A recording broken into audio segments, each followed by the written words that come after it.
Shalom. Adonai Echaim. Adonai Echaim. English? Yeah, be not afraid. Adonai Echaim, it means may the Lord be with you. Yes, I am Joseph, son of Jacob. I believe you know my son, yes? He's been good boy, I trust? Yeah, and my wife, Miriam. No, you say Mary, yes? Yeah, many people have asked why there is so little that is written about me in your book. I tell them the answer, she is simple. Your book is not about me. It's about my son, yes? Some have asked why not one word I ever spoke is recorded in your book. Some have said, well, perhaps Joseph is mute. Yeah, you can hear they were wrong, yes? But some woman, she said, no. They say he is the perfect husband, so perhaps he is mute. I tell you, I am perfect at nothing, but I do strive for perfect devotion to God. I was raised that way. My father Jacob raised me to devote my life in all ways, every day to God. Yes? I have been called a great many things throughout the history. The protector of the Christ child, defender of the faith. Did you know that some peoples, they even call me saint? Have you heard this? I was not surprised to learn they did not call you saint until long after anyone who ever could have known you is long dead. Of all that I have been called for 2,000 years, I have one favorite. Would you like to know what it is?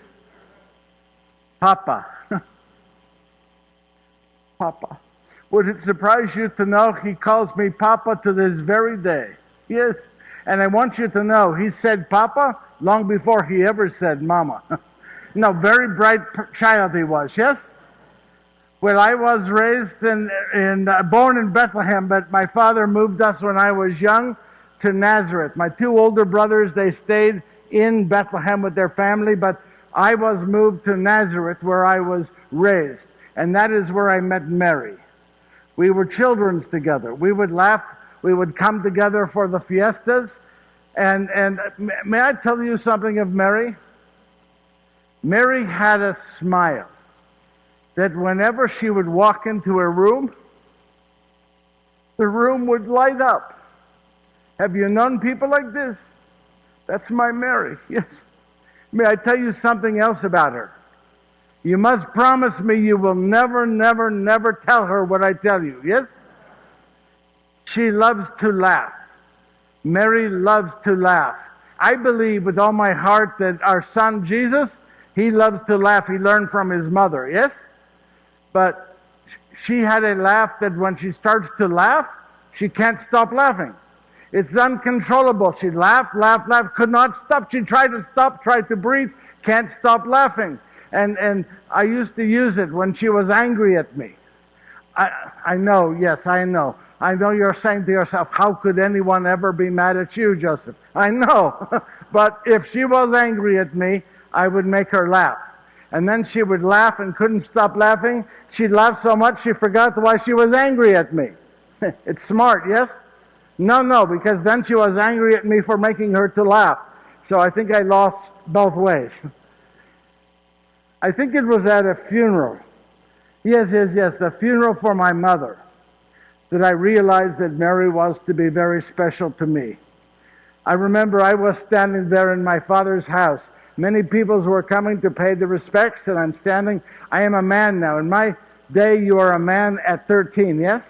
And I am 14, so I am a man, and I'm greeting the peoples as they come. I'm welcoming them, and I'm not crying because men do not cry, yes? Now, Mary is off to the side, and she is just looking at me. And at one point, she came over to me, and she says to me, Joseph, why do you stand there like the statue? He said, I know that you love your mother. This day is for your mother, she said. Joseph, you must cry for your mother. And she took my hand into hers. And do you know, the moment she took my hand into hers, I began to cry. Mary was wise well beyond her years, yes? Well, we were both very pleased to learn not long later that her father and my father had decided that we should be betrothed. Now, in my day, betrothal is different. What do you call that in your day today before you are married? Engagement, yes. Betrothal is different than I think your engagement. When you are betrothed, it is marriage. It is a contract of marriage. And you are betrothed for 1 year's time. But if there are only two ways to break this betrothal. One, if the man feels that the wife has been disloyal to him, then he can go to a judge and tell the judge, and he can have her sentenced to death, be stoned to death. Fair, yes? And sometimes the only witness is that of the man. Not fair, yes? Well, the other way is if the man and the woman decide that they want to get a writ of divorcement, they can go to two witnesses, present their reason for wanting to separate, and the witnesses could give them this writ of divorcement, and they go their separate ways. So that's much different than your engagement, yes? And as I said, you are betrothed for 1 year. At the end of 1 year, all the men, they gather together. They go to take the woman from her house, bring her back, and there is a celebration. And then you are married. Yeah, I think that's much different, yes, than yours. So Mary and I, we were betrothed. And one day I was at the market and I saw Mary, and I go to her and I said, "Mary, are you fine? You don't look well." And she said, "I need to talk to you, Joseph." I said, "Well, yes, of course." No, this is very important. Now we need to go to our place. Is anyone here in love? Do you ever fall in love in your world today? No? No one raises their hand? No one is in love? Yes. So there you are. Yes. It is important that you know that when, in my day, when you're in love, you have a place. We called it our place. Do people who are in love today have a special place you go to? Yes, you do? Do you know where it is? You do back there, yes. Where is your special place? Well, whoever wants to raise their hand and tell me.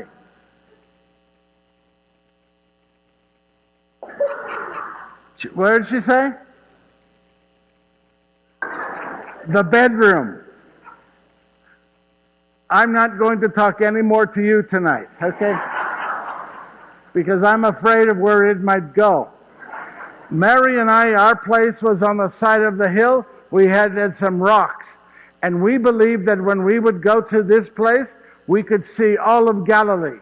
And Mary and I, we used to go to our place, and we would talk about our life together, our future together. We would talk about what God was going to bless us with.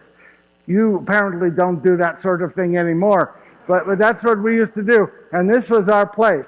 Now, when you are betrothed, you're not allowed to go alone. You have to have a chaperone, yes? But Mary and I, we knew how to get away. And we would meet at our place. So I say to Mary, "Let us go and meet at our place." And she said yes. So we did. We went and we met at our place. And Mary, she kept standing and sitting and walking, and her hands were doing this, and she was very nervous. And I said to her, "Mary, I've never seen you like this. What is wrong?" She said, "I don't know how to tell you this, Joseph." I said, "Mary, you just tell me. My love for you is stronger than anything. Nothing will change my love for you. Just tell me what is bothering you so much." And she looked at me into the eyes. She said, "Joseph, I am with child." Now, I was stunned, yes, but I knew one thing. If Mary was with child, it was not of her own accord. She would not have shamed her father, her mother, or me for that matter. That is not Mary. So I said to her, I said, "The Romans here, they are known to have their way with the young Jewish girls. Were you attacked? Were you raped? Did the Romans do this to you?" And she looked at me and she said, "Joseph, I have been with no man." And I said, "Well, Mary, I don't understand." And she said, "All I can tell you, Joseph, is I had a vision. And in my vision, a heavenly being said that I was carrying a child of the heavens, and I was to raise this child. And that's all I can tell you, Joseph." Well, I looked at her and said, "I don't understand, Mary, but I know one thing. You cannot lie. So somehow, even though I do not understand, you are telling me the truth." I said, "I must go home. I must pray, because I was raised by my father to pray. Good times, bad times, you turn to God. You ask for direction, yes?" So I went home. For 1 week's time, I went home. Every day I prayed. I think all day, every day, "God, please help me to understand. Please show me the way. Tell me what I should do. At the end of a week, I decided that I was going to take Mary. We would go before 2 witnesses and ask for a writ of divorcement. And I want you to know something. I was willing to divorce Mary, not because I did not believe her and not because I did not love her, but because I did believe her and because I do love her. And I knew that if this was happening, it was of God, and I have no place in it. I am not worthy. Had you ever in your life make a decision and somewhere deep down you feel that that's the wrong decision? You ever feel that? That's how I felt. My stomach was doing this, and I went to bed, and as soon as I was asleep, do you know that I had a vision? I had a vision. A heavenly being appeared to me and said that Mary has told you rightly. She is carrying a child of the Holy Spirit. And then they said, we want you to raise this child, Joseph. We want you to raise this child with Mary. And we want you to name him Jesus. Well, just as the vision ended, I woke up. And I was feeling so bad that I even thought of having a divorce. So I said, I need to go to Mary. And I got up, I got dressed, and I looked out, and it was night. So I couldn't go to Mary. And so I had to wait till daylight. And so I did what I do when I am nervous. I paced. My room is from here, I think, to here. And I'm just going back and forth, and I keep looking out for light, and I'm going back and forth, and finally at first light, I go to Mary's house. Now, Mary's house was 362 paces from mine. Yes, you laugh, but we counted back then. Do you count today? You may not know this, but we are not allowed to go more than 100 paces after the sun sets. It's part of the laws, part of the rules that we follow. And so we had to know how far our friends' houses were because only 100 paces. And Mary was 362 paces from me. This night, this early morning, I made it to Mary's house in less than 100. No, I was excited. I ran to her house, yes? And when I got to her door, her father Joachim was there. And I said, Joachim, I must beg of you. I said, I need to speak with Mary and I need to do it privately. May I please go with her privately? You know, he said yes. Now, I wondered, why did we sneak off all those times together? So Mary and I would go to our place on the rocks, and I say to her, Mary, I must beg your forgiveness. I must please beg your forgiveness. I was going to come here today and say, let us get a writ of divorcement. But Mary, I had a vision, Mary. I had a vision very similar to yours. The Heavenly Spirit said to me, I am to raise the child with you, Mary, and we are to name him Jesus. Please forgive me. Mary looked at me and she started to cry. She said, there is nothing for you to be forgiven for, Joseph. I love you more than my own life, she says to me. There's no one I want to raise this child with more than you. Let me tell you, the heavens blessed me with the most wonderful woman they ever created. And then she says to me, don't you think maybe we should be married sooner than the full 1 year? And I said, yes, Mary. Yes, I think you should go to your father and you should ask him. And she said to me, now Joseph, by the way, something else I will tell you of Mary.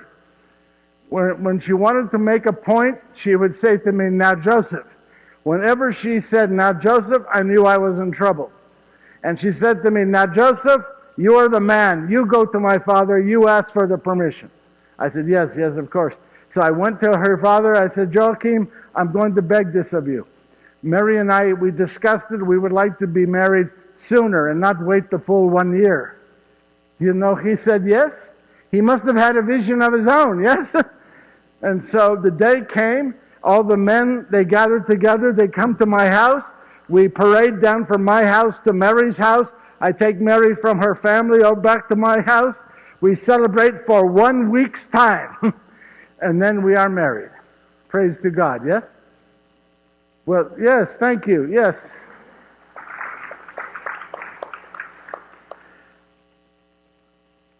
Yes, I like that. Thank you. Not long after, I received a notice that I was to take my family to where I was born, which was where? Bethlehem, same as my son.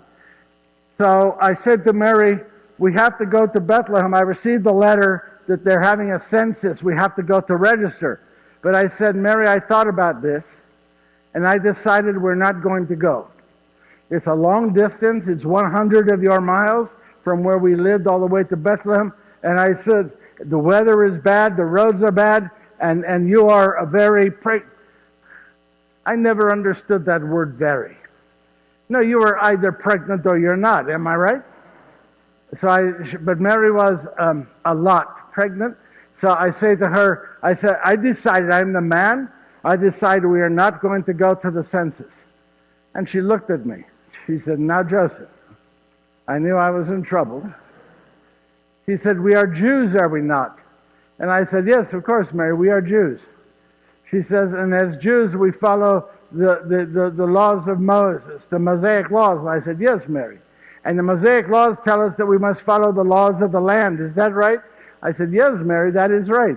And she said, if the law of the land says we are to go to Bethlehem to register for census, then we go to Bethlehem to register for census. I never liked it when she would argue the law against me. So I said, okay, Mary, yes, we will go, yes. And I said, but how are we going to go? And she said, go to your father and ask if you could borrow one of his donkeys.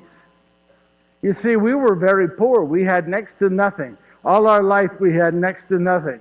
Not even a donkey. So I go to my father and I ask him if we could borrow a donkey. He said yes. I bring the donkey back, and then I built a seat onto the donkey for Mary to sit and to carry our things. Did you know I'm a builder? Yes, so I built a seat for Mary, and then we started the journey. Now, this was a longer journey than I had expected. The roads were worse, the weather was worse, and Mary had to keep stopping. And I'd say to her, Mary, you cannot keep stopping. We have to get to Bethlehem. We have to register. You can't. And she looked at me and she said, I'm carrying our child, Joseph. I need to rest. Yes, you rest as long as you want, Mary. Just rest. But we made it to Bethlehem. Now, I had planned to stay at the home of one of my two brothers because they lived there. They stayed there in Bethlehem.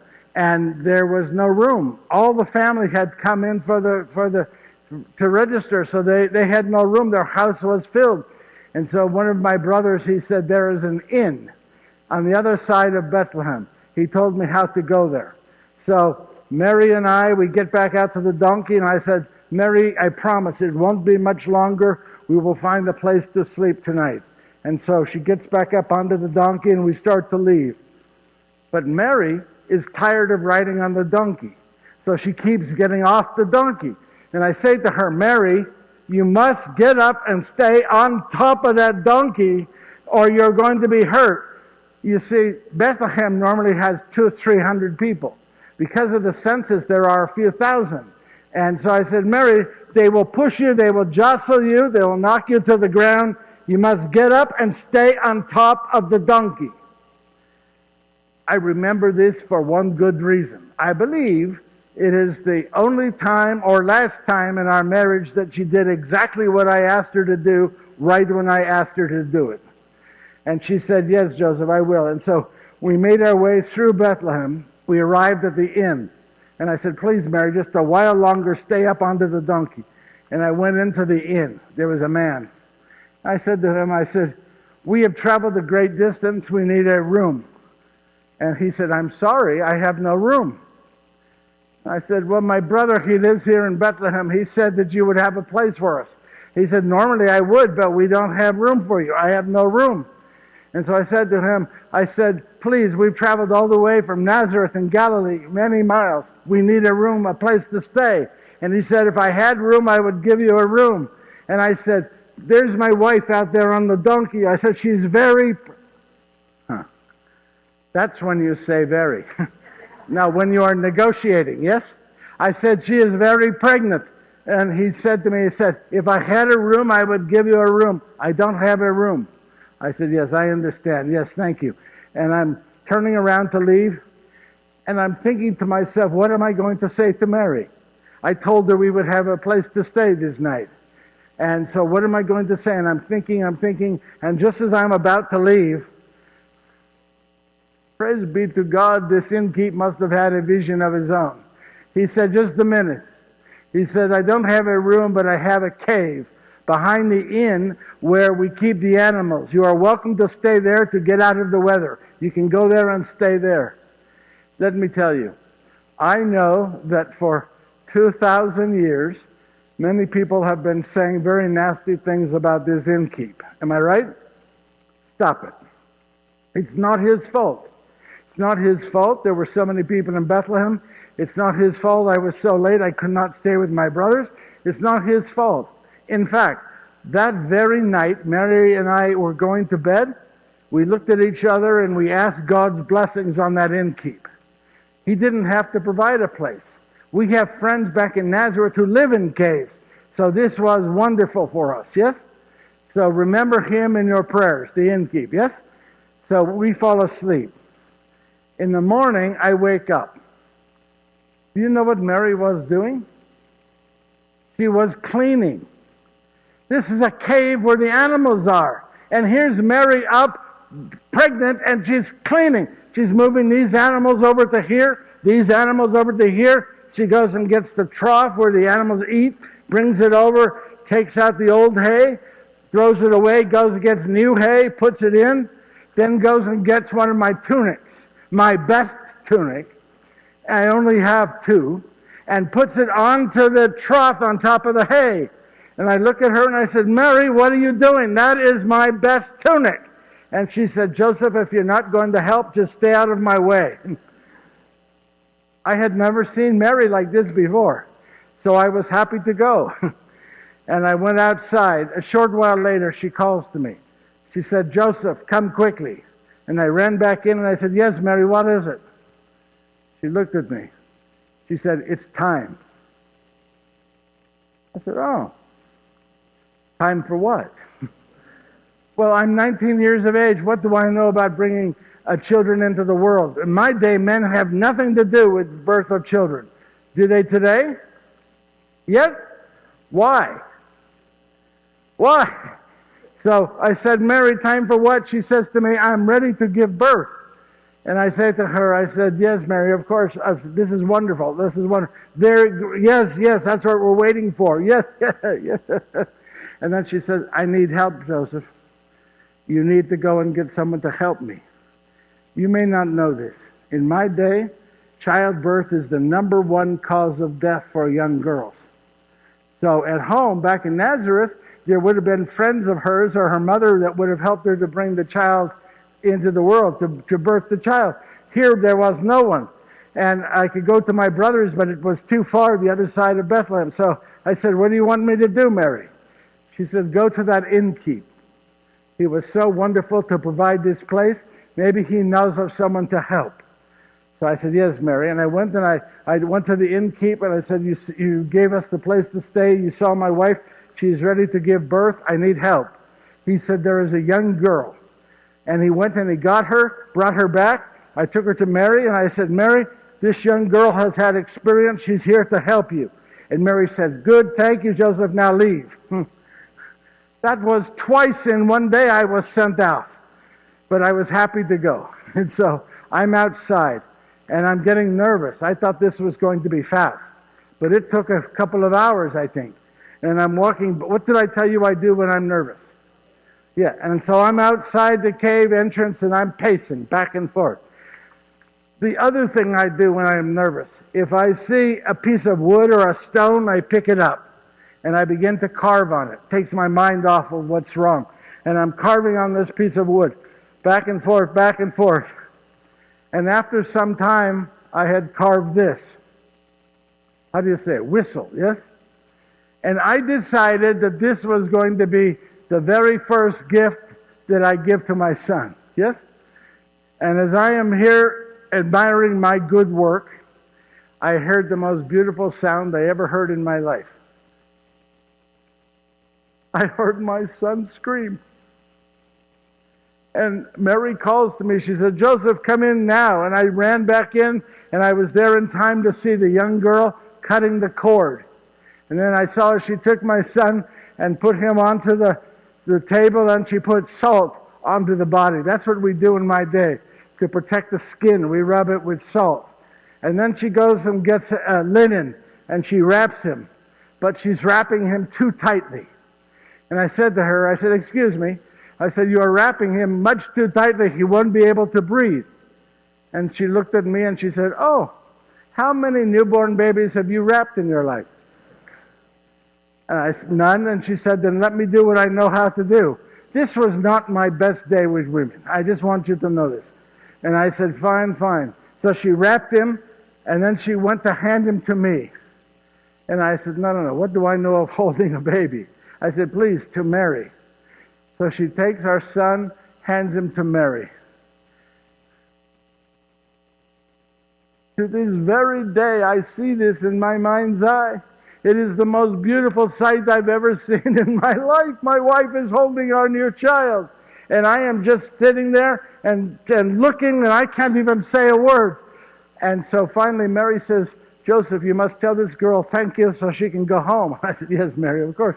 And I say to the girl, thank you very much, and she left.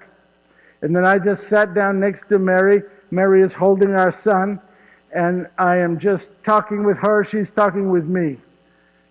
Have you ever talked with someone, but they're very tired, and they can't keep their eyes open, and while you're talking, their eyes are closing, and then they open their eyes? Have you seen this before? And then their head starts to do this, and then they pull their head up. Have you seen? This is what Mary is doing. So I say to her, Mary, you must rest. We have traveled a great distance. You have just given birth. You must lay down. You must rest. Get some sleep. So she lays right back, and she falls to sleep. But she's still holding our son. And this begins to worry me. What if during the night, not knowing, she rolls over and suffocates our son, yes? I'm trying to think, being a papa. So I say to her, okay, what am I going to do? I need to do something to protect my son. I said, I know. I'll go get the innkeep. He'll know what to do. And I started to leave. I said, no. I am this boy's father. I will protect him. And I remember I went back.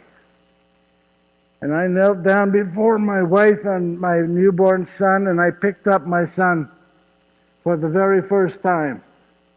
And I'm holding him. And he didn't even cry. He didn't cry. He's cute, yes? Yeah.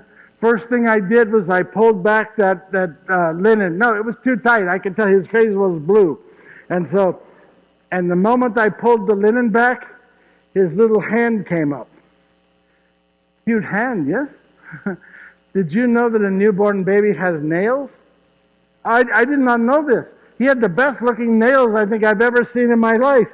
And I say to him, it's so good to have you here. I've been outside. Your mother sent me out. You'll learn about that as you get older. And I said, but I made something for you. I made this. He smiled. Can a newborn baby smile? You like that? You like that sound? Maybe you'll learn to play that. You play a song for your mother and me, yes? What else do you say to a newborn baby, yes? Well, at one point, I decided that it was time for him to go to bed. And I leaned over and I kissed his face.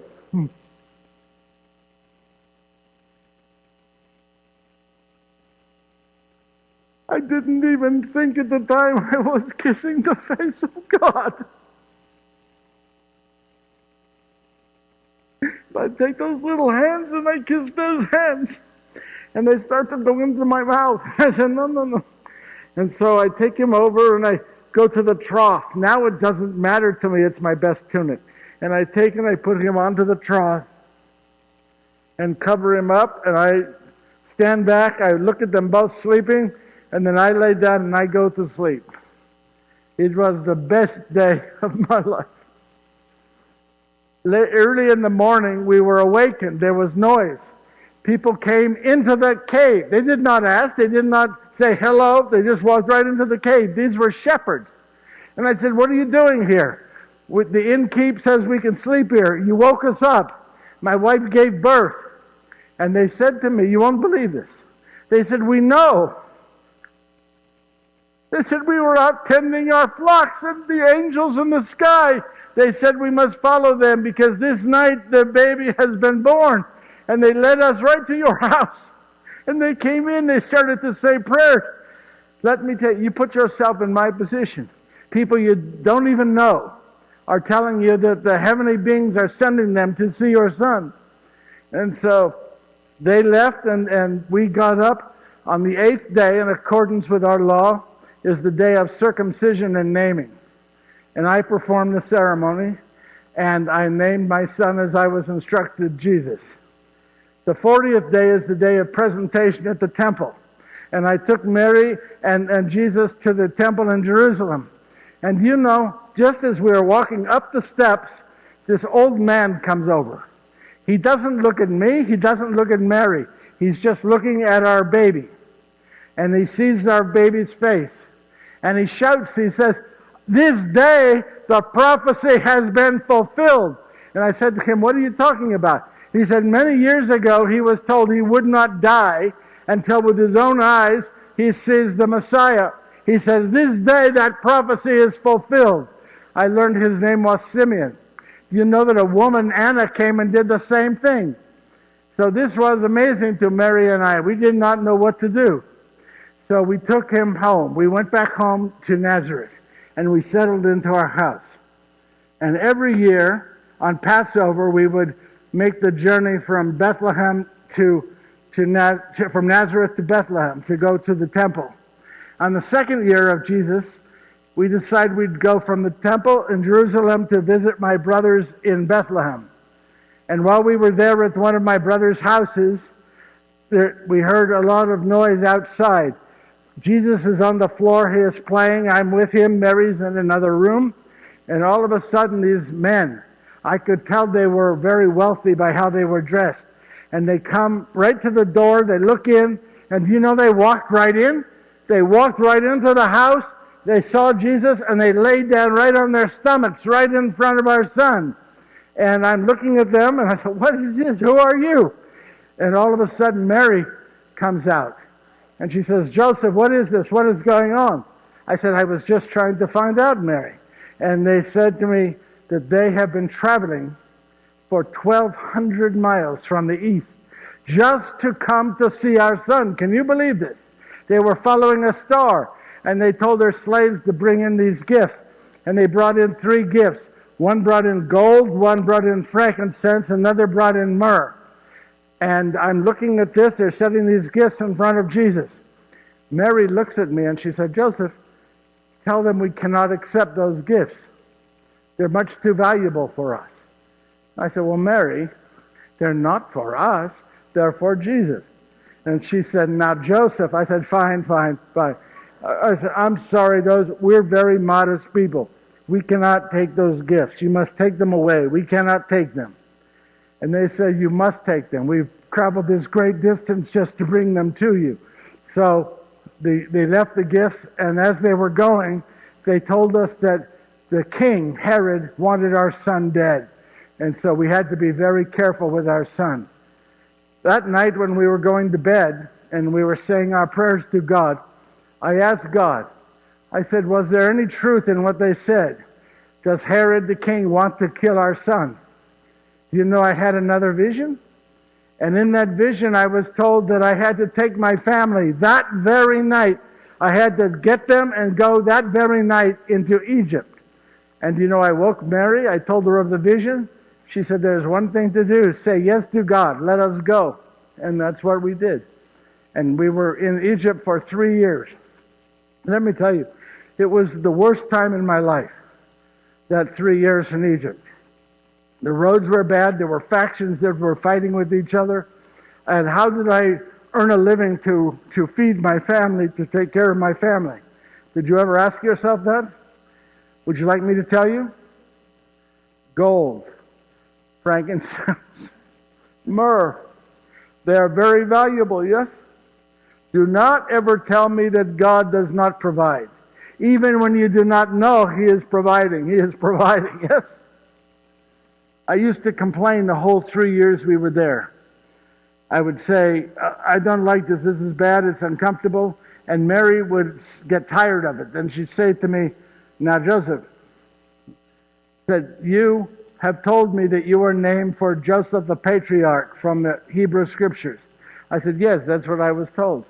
And she said, don't I remember, she says, from the Scriptures that Joseph the Patriarch also went to Egypt? I said, yes, Mary, you know your Scriptures. Yes, that is correct. And she says, do I remember that Joseph the Patriarch, he went to Egypt as a slave? I said, yes, exactly. Yes, he did, Mary. That is correct. She said, you were a free man, so you stop your complaining. I don't like it when she argued the Scriptures against me. Well, after 3 years, I had another vision, and the vision told me that King Herod had died, and it was safe to take my son home. So we went back home to Nazareth. Now, our home, I want you to know this, was on the side of a hill. It was a small house, white mud brick with thatched roof, yes? And I tell you this for a reason. Very small house, very small rooms, only 3 rooms. I had a habit. Do men have habits today? The women say, yes, they do. Yeah, yes, they do. The one who only meets in the bedroom there is the one up and down her head. The habit I had was I collected things. You know I'm a builder, yes? How many of you think I'm a carpenter? You may not know this, that in Nazareth, there's very little wood. There's very little wood. Once I was asked to make a boat for a family. I had to use 3 different kinds of wood because there was not enough wood. So if I'm walking and I find wood laying around, I pick it up and I bring it home, because if I had to buy wood, it's very expensive, yes? But if I find wood, I can use it, and it's very smart for business, yes? Well, tell Mary, because she never understood that. And so she said, Joseph, you have one of our rooms filled up with all these things you bring home. You must clean the room. And I'd say to her, Mary, I need this for my work. She said, now, Joseph, I said, I will clean the room, Mary. I will clean the room. I don't think I ever did. No, I meant to. I planned to. I wanted to. But I don't think I ever did. I raised money for my family by traveling each day 3.5 miles from Nazareth to a place called Sepphoris, which was the capital city of Galilee. And Herod, the son of the one who wanted my son dead, was rebuilding Sepphoris like a Roman city. And he was hiring builders like me. So I went there to work. And every day I would go there 3.5 miles. I'd work all day, and then I'd 3.5 miles home. Jesus, we showed him where our place was up on the rocks. And when he knew that I was going to be coming home, he would go up onto the rocks to wait for me. And he'd be sitting there on the rock, and he'd watch for me down the pathway. And when he'd see me, he'd start to say, Papa, Papa! And he'd jump up and down. I said, don't, you're going to fall. Be careful. And now, when he was older, and he thought he was very smart, he would come down to the pathway, and he'd hide behind the stones. He'd hide behind the stones. And he didn't think I ever saw him, yes? And he'd hide, and then I'd come up, and he'd jump up, Papa, Papa! And I'd always do the same thing. Oh, you're giving me the heart attack. You can't do that. Why did I do that every time? Because that's what papas do, yes? Well, it was when he was old enough, he began to make that journey with me. He would travel with me the 3.5 miles back and forth to Sepphoris. It was the best time I ever spent with my son. It was on that journey that I taught him my business. I taught him how to be a builder. And he became a very good builder. Did you know that? One day a woman came over and she said, I have these chairs that need to be fixed. And I say to her, fine, I will have it fixed for you in 2 weeks' time. She looked at me and she said, well, could you please have your son do it? No, it's not funny, because I taught him everything he knew, and he was stealing the business from me. And so, no, I'm of course joking, yes? Well, I also taught him, the Torah. The first 5 books of our scriptures: Genesis, Exodus, Leviticus, Numbers, Deuteronomy. I taught him these books to memorize these books. I also taught him his prayers. Would you like to hear the very first prayer I ever taught to Jesus? Shema Israel, Adonai Eloheinu, Adonai Echad. Repeat. Shema Israel, Adonai Eloheinu, Adonai Echad. Ah, there, you got it. Perfect. You sound better than me. And so I taught him, it means, "Hear, O Israel, the Lord is our God, the Lord alone." It was the very first prayer we taught the Jewish children in my day. I suspect it is the very first prayer the Jewish children still learn today. Yes?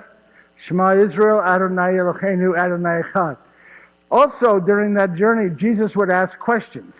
I remember one time we were walking by a pasture, and Jesus saw a lot of sheep. And a man came out and he calls to the sheep, but only some of the sheep left to follow the man. And Jesus asked me, he said, "Papa, why do only some of those sheep follow that man?"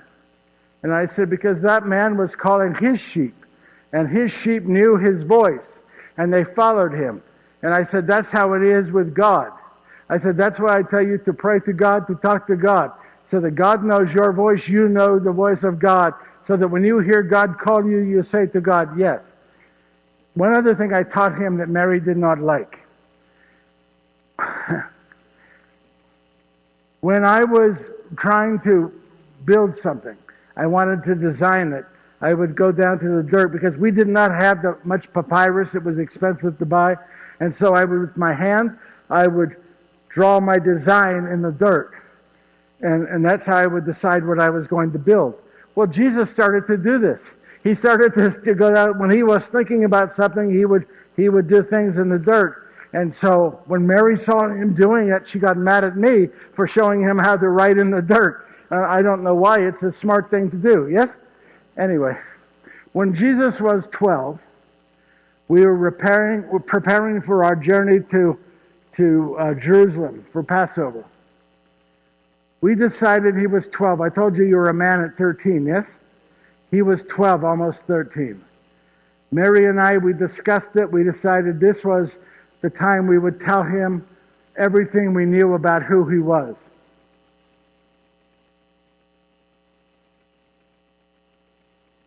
This was very hard for me, because I was going to have to tell him I was not his father.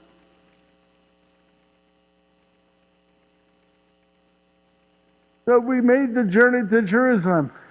And as we planned, we told him everything. We told him of all the visions we had, of all the people that came, all the circumstances, what King Herod wanted to do. We told him everything we knew about who he was. And then we got to Jerusalem, to the temple, and then we left. And then as we were leaving, 2 days out, I said to Mary, I said, "I'd like to speak with Jesus." I thought maybe he was ignoring me because he learned I was not his father. And it really hurt me very much. She said, "Well, I have not seen Jesus. I thought he was with you." You may not know that men and women, we travel in separate caravans. We come together for meals. So I thought Jesus was with Mary, and she thought he was with me. So we asked our friends. Nobody had seen Jesus since Jerusalem. So I say to Mary, "What are we going to do? We must go back, retrace our steps. We must find our son." And so we were both frantic, and we made our way back to Jerusalem. We met on the steps of the great temple. And I said, "Mary, we have not found him. Let's go into the temple and ask God for direction." She said, "Yes, let us do it." So we went into the temple. You know what we saw? We saw Jesus was there. He was sitting talking to the priests, the rabbis. He was asking them questions. They were answering him. They were asking him questions, and he was answering them. We were astounded by this. And we ran to him. We put our arms around him, and we said, "We have been looking everywhere." And then Mary let him have it. Mary said, "What on earth do you think you were doing? What on earth do you think you do scaring your father and me like that? We have been frantic looking everywhere for you. We thought we lost you. Why did you do this?" And Jesus looked at us and he said this, "But where would you expect to find me?" "But in my Father's house." Don't you see? It should have made sense to us. We just told him who he was. It should have made sense to us that he would want to understand it, and he would try to ask God for the direction. That's what we raised him to do, yes? Well, we took him home, and as your book says, he grew in age, and he grew in faith, and he grew in wisdom, and he grew well by the standards of men. A short time later, I was given a fever. In my day, we have two kinds of fevers. We have small fevers and large fevers. I was given a large fever, and I knew I was going to die. And I became angry with God. I asked God, I said, "Why are you taking me now? What did I do wrong? Is it because I lost our son? Is that why? Why are you taking me now before I see what glory that stands for our son? Why are you taking me now?" After I died, God let me see what they did to my son. I saw as they threw him to the ground, they whipped him, they scourged him, and they put nails into his hands and to his feet. All I could think of was those are the hands I kissed. On the day he was born, I kissed those hands.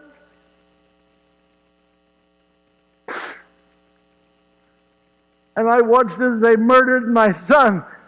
And then I finally realized that's why God took me. Because he knew if I were still on the earth, I would have done everything I could to save him. I would not have stood there and let them kill my son.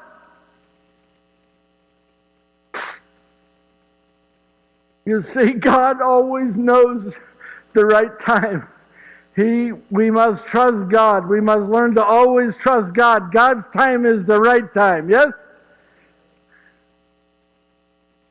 When I was laying there dying in bed, Mary was always there with me. But Jesus was there many times. One day he climbed into bed with me. And he says, "I have something for you, Papa." And he gave me this. This is not the one I made for him. He lost that years ago. This is one he made for me.